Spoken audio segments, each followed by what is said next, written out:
seorang buronan kasus korupsi mega proyek Bendungan Marga 3 di Kabupaten Lampung Timur, Lampung, berhasil ditangkap oleh pihak kepolisian. Pelaku telah masuk dalam daftar pencarian orang atau DPO selama 6 bulan terakhir. Tersangka diketahui memanipulasi data terkait tanam tumbuh pada penggantian lahan yang menyebabkan kerugian negara mencapai puluhan miliar rupiah.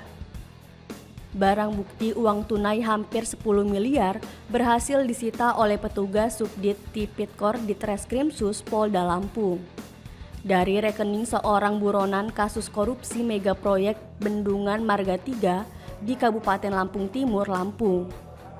Uang tersebut merupakan sisa hasil dugaan korupsi yang dilakukan oleh tersangka Ilham Nudin, warga sekampung Lampung Timur. Tersangka ditangkap di lokasi persembunyiannya setelah 6 bulan menjadi buronan.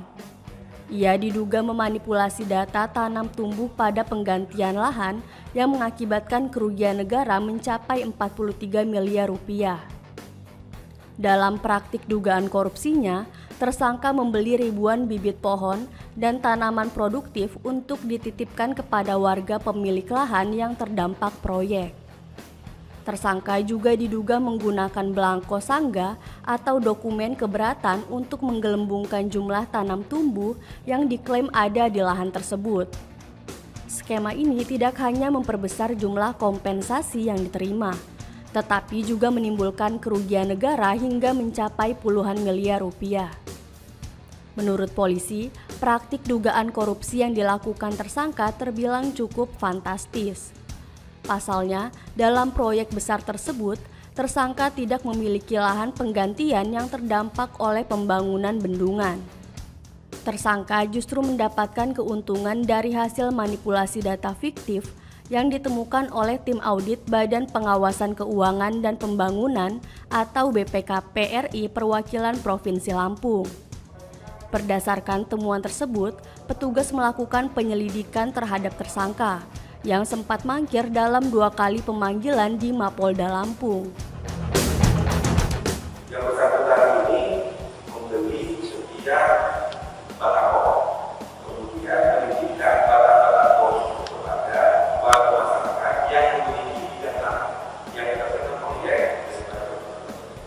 Dari situlah kemudian jumlah nilai dari mobil ini dimakan, dan kemudian hasil makan dibagi oleh yang bersangkutan ini bersama dengan beberapa pemilihan. Kalau kita presentasikan dan hasil pendidikan yang dipresentasikan, ini kita mendapatkan persentase 20% dari keuntungan yang mereka peroleh ini diberikan kepada pemilih. 80% ini dimiliki oleh masyarakat. Dalam pengungkapan kasus ini, polisi menyita uang tunai hampir 10 miliar rupiah, sebuah sepeda motor, serta sejumlah dokumen sertifikat tanah yang diduga dibeli dengan uang hasil korupsi. Polisi saat ini masih mengembangkan penyelidikan untuk mengungkap kemungkinan adanya tersangka lain dalam kasus tersebut. Atas perbuatannya, tersangka kini mendekam di rutan Mapolda Lampung.